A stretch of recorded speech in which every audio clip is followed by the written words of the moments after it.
So in 2020, I was at risk of losing my job.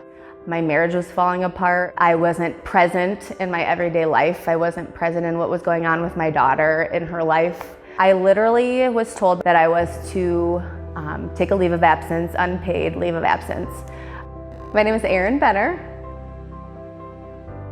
So in 2015, when I gave birth to my daughter, I think I took on the weight of the world. I think I just started dealing a lot with anxiety. I've always dealt with depression. I think I had postpartum a little bit as well.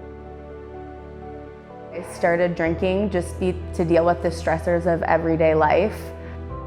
The depression was real and it took me to some dark places, and in those times my vice, but my way to deal with it was to drink.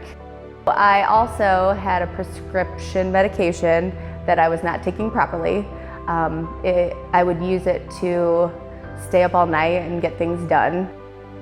So not only was I dealing with the depression and the anxiety, but I was pulling all-nighters, and that just took a toll on my mental health.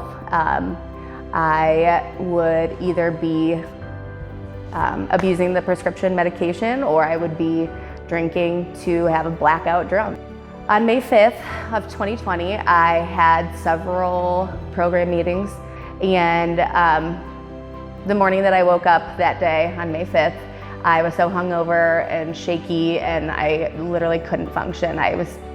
By noon that day, I was so drunk that I passed out on the couch. My husband woke me up with my daughter in his arms, and he said, "We're going to the store, get your shit together." And I don't know what came over me, but I just remember standing up and being overcome with defeat. So I just knew that at that point that I couldn't do it on my own. And I didn't know what that looked like. I didn't know what help meant for me, but I knew I was willing to do it at that point, and I was ready to make a lifestyle change. So I go to admit myself into the hospital, and in the meantime, I'm calling my friend. She made some phone calls, they got a bed ready for me, and I ended up at a detox facility. When I first arrived, I was told I would do 30 days. So me, being me, I was like, well, I can only do 15, I think, And then 15 led to 30, led to 60. I was there for 60 days, yeah. So after I got home from treatment, I was very, for me, overweight. I mean, I really was considered obese. I was finding myself making excuses for not working out at home. I still didn't have my nutrition under control. So when I heard that CrossFit opened in Port Clinton, I was like, oh yeah, I gotta try it. From the moment I came in the doors, I felt welcome. I remember feeling like, oh my gosh, everyone's here for the same reason. I thought I was gonna come in and be the one in the worst shape, or huffing and puffing, and I thought it would kind of just be very intimidating. But little did I know that I walked into a community of supporters, and we're like a family.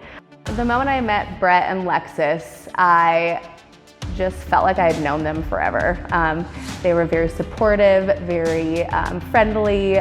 They taught me that I can achieve my goals. Well, not only to achieve them, to make and set goals, and then to work to achieve them. They've helped me gain self-confidence back. I am now a coach. It's something I never thought that would happen. That was one of my goals, and to now be at a point where I have achieved that goal is just so amazing to me. So for people in recovery, CrossFit Port Clinton will be offering the Phoenix CrossFit class. It will be a free class for people in recovery the third Wednesday of every month, and I will be one of the coaches. So the sense of belonging and love and support that CrossFit Port Clinton offers is something that helps me to stay sober another day. I encourage anybody that is wanting to improve their life to come and join us.